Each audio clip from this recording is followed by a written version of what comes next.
أعوذ بالله من الشيطان الرجيم بسم الله الرحمن الرحيم الصلاة والسلام عليك يا سيدي يا رسول الله وعلى آلك وأصحابك يا سيدي يا حبيب الله الصلاة والسلام عليك يا سيدي يا نور الله وعلى آلك وأصحابك يا سيدي يا رحمة للعالمين. ستن سرا او ډریپ سرا روزه ماتیږي کنه؟ زما خو مسلمانان ورونو دا مسله په توجه سره وارو او دا ضروری مسله دا مسله زده کو.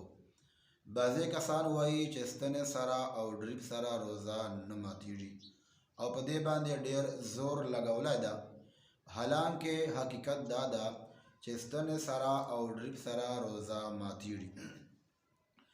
اکثر علماء کرامو، مفتیان اعظامو، متقدمینو، محققینو علماو دا فتوی دي چې ستنې سره روزه ماتیږي او په ډریپ سره روزه ماتیږي، او کتابو شي لیکلي دي چې ستنې سره او ډریپ سره روزه ماتیږي.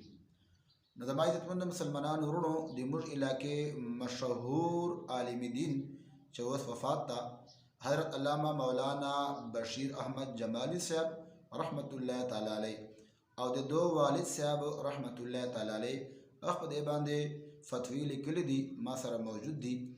فرمایي چې ستنې باندې او ډریپ باندې روزه بالکل ماتیږي. دغې رنګې د فیصل آباد مشهور مفتیانو عالمانو فتوی ما سره موجود دي. فرمایي چې ستنې باندې روزه ماتیږي او په ډریپ باندې روزه ماتیږي.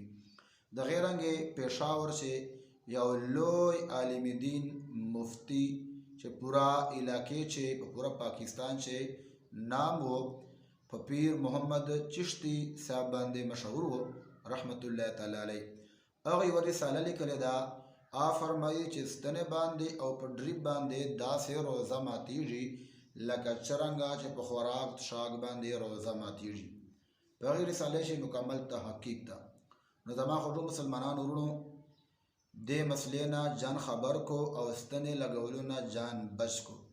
چې کوم خلک په دې باندې زور ورکوي چې ستنې سره او ډریپ سره روزه نه ماتیږي، زه هغو خلکو ته دا خواست کوم، دا ګزارش ورته کوم چې آیا دې مسلې بیان کولو اخر کوم ضرورت و؟ شریعت چې خو چې کله انسان بیمار سی او دای انتهایی په تکلیف شي، انتهایی تکلیف ورته د بیهوشي حالات ته دوال حالات ورسیږي، نو شریعت دا اجازت ورکوي چې بیا ته روزه ماتوای سي، ستن لګولی سي او روزه ماتوای سي او کفاره نه تر باندې راځي.